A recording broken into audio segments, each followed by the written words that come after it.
৪৬তম জাতীয় বিজ্ঞান ও প্রযুক্তি সপ্তাহ উপলক্ষে বাঁশখালী উপজেলা প্রশাসন কর্তৃক আয়োজিত বিজ্ঞান মেলায় নাপড়া শেখেরকিল উচ্চ বিদ্যালয়ের স্টল ঘুরে দেখাচ্ছি।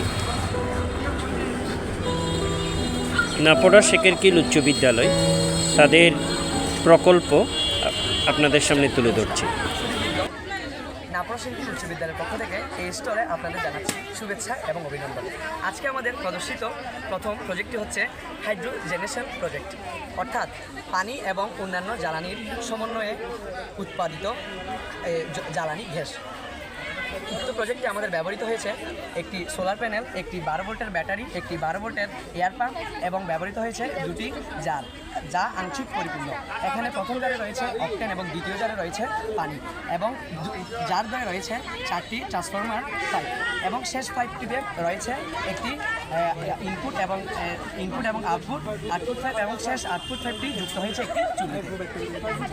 আমরা সরাসরি ইলেকট্রিসিটি ব্যবহার না করে আমরা সোলার প্যানেলের মাধ্যমে সৌরশক্তিকে বিদ্যুৎ শক্তিতে রূপান্তর করব, এবং বিদ্যুৎ শক্তি রূপান্তরিত হয়ে আমাদের যে 12 ভোল্টের ব্যাটারি রয়েছে সেখানে সঞ্চিত থাকবে, এবং সেখানে সঞ্চিত বিদ্যুৎ শক্তি পরবর্তীতে আমাদের কম্প্রেসরে চলে যাবে। কম্প্রেসরে যাওয়ার পরে সে যান্ত্রিক শক্তির মাধ্যমে একটি নির্দিষ্ট ব্যাগের বাতাস তৈরি হবে।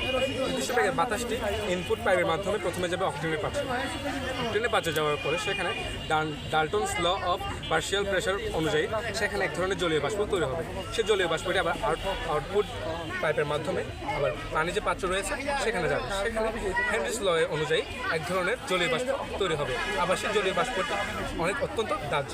এই দাহ্য পদার্থটি আবার পাইপের মাধ্যমে চলে আসবে আমাদের ইনপুট পাইপের মাধ্যমে চলে আসবে আমাদের চুল্লিতে যখন আসবে তখন যেটা বাইরে হবে তখন সেটা অক্সিজেনের সাথে দহন বিক্রিয়া করবে, এবং অক্সিজেনের সাথে যখন দহন বিক্রিয়া করবে তখন আমাদের আলোক শক্তি এবং তাপ শক্তি সৃষ্টি হবে। এটা একটু প্র্যাকটিক্যালি দেখানো যাবে?